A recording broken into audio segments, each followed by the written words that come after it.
Team Perfect Cuts? We at it again, y'all. We are back. Back on this water once again, y'all. We're going to show y'all some good things today, man. Y'all stay tuned and check us out. What's up, Team Perfect Cuts? Here we are. Last night, man, we had a lot of high winds. We got some post-frontal conditions out here today. So what we're gonna do today, man, is try to break West Point Lake down after post-frontal conditions.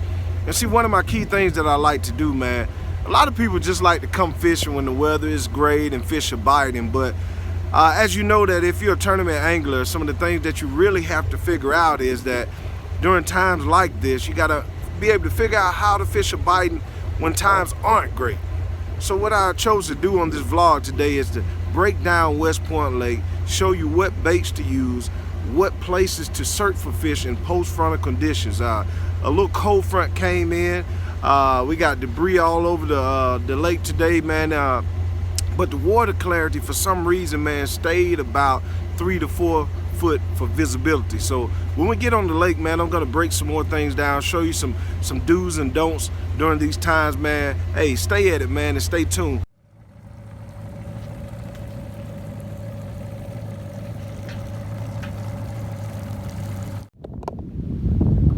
All right, y'all, here we are. What we're gonna do, man, we're actually gonna run the normal pre-spawn patterns backward this morning.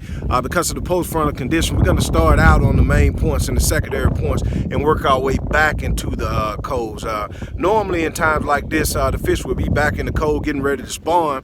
But since we had some conditions yesterday, we're gonna work on trying to figure it out and figure out exactly where the large fish at.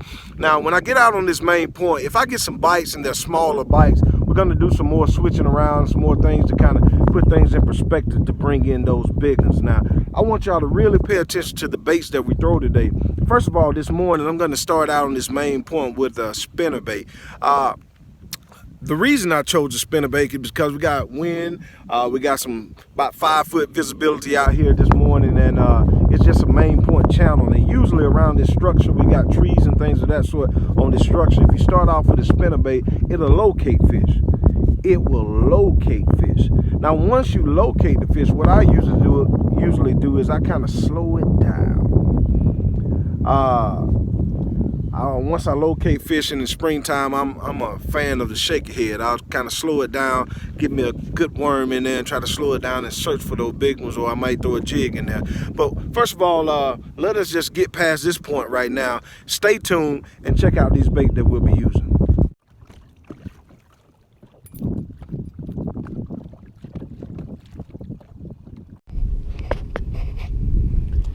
Also, you guys, another tip is you always want to run your bait kind of parallel to the bank to try to actually pick up all of the to cover all the area that you can. So I run that bait parallel and I just kind of fish it in the strike zone, trying to cover as much water as possible.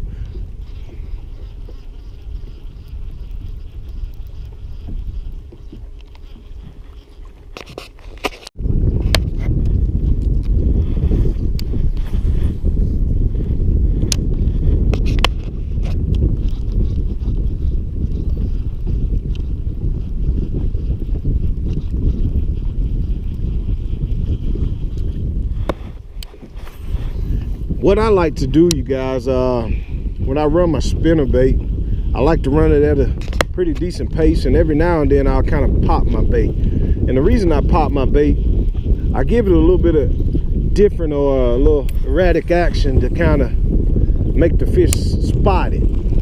And then, you know, usually when you're fishing a spinner bait, you don't want the fish to really visually necessarily see the bait. It's more of a reaction strike. So I thought I had a bite, so that's why I kind of paused. It's more of a reaction strike.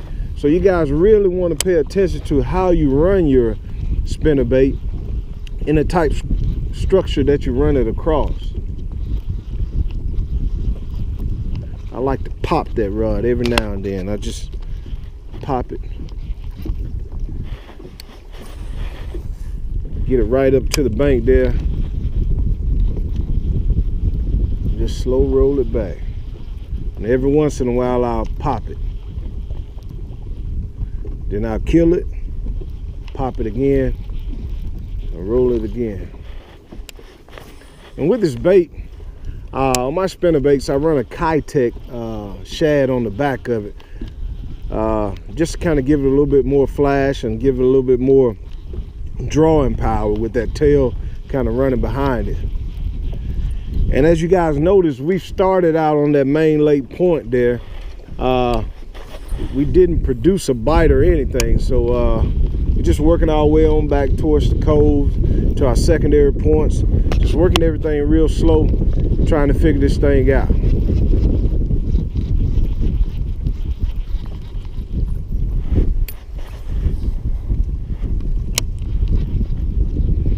Want to get up against all the structure you can find.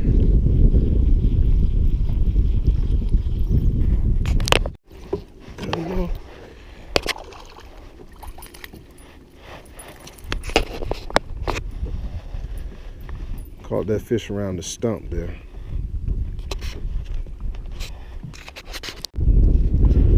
Well, guys, we know one thing: we caught the first fish on some wooded structure and laydowns.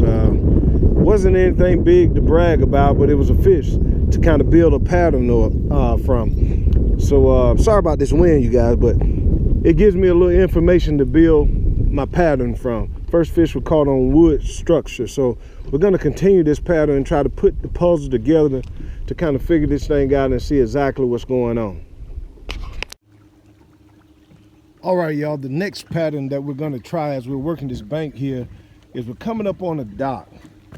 So we're going to fish this dock slowly and try some different baits here to try to build a pattern. And I don't know if you can see it from here. It's a secondary point that's out here.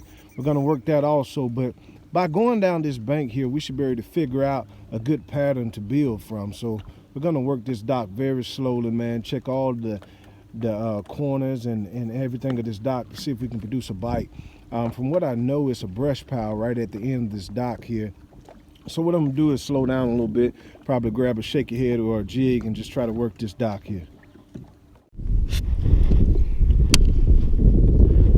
Also, you guys, boat position is another key. For those of you that don't know it, boat position is a major key when fishing docks. If you have the wrong boat position and you can't get your baits in the areas that you need to get it into, it can definitely hurt you in the end. So boat position is a very good thing to try to work on. When you come out on the water sometimes by yourself, you can work on these type things like boat positioning and properly casting your bait to get it in the key areas. It's not all about just coming on the water, just fishing all the time. Sometimes you got to get out here and practice your technique and work on your technique to embetter yourself so you have a better day of fishing.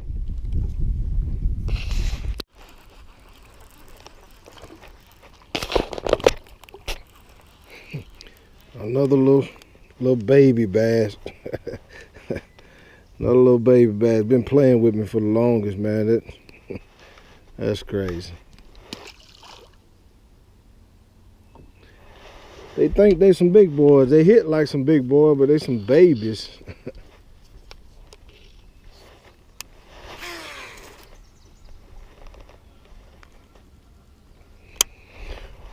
All of the fish that I caught this morning have been on laydowns and little structures similar to tree stumps and branches over the water. So we're gonna continue to run that pattern. Size wise, it hadn't been nothing to brag about, but we'll see how it goes.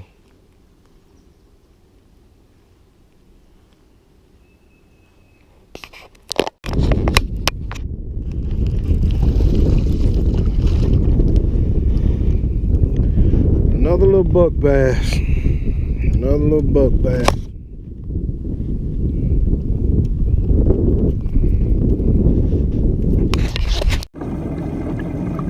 Well, this spot didn't produce too many bites. I got maybe 3 bites and caught one, but we're gonna move to a different location and see if we can get something different.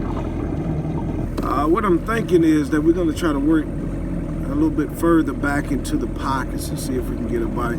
Because I didn't really catch that first fish until I got about midways down the creek arm. So we'll try something different and see if we can do something. Y'all stay tuned.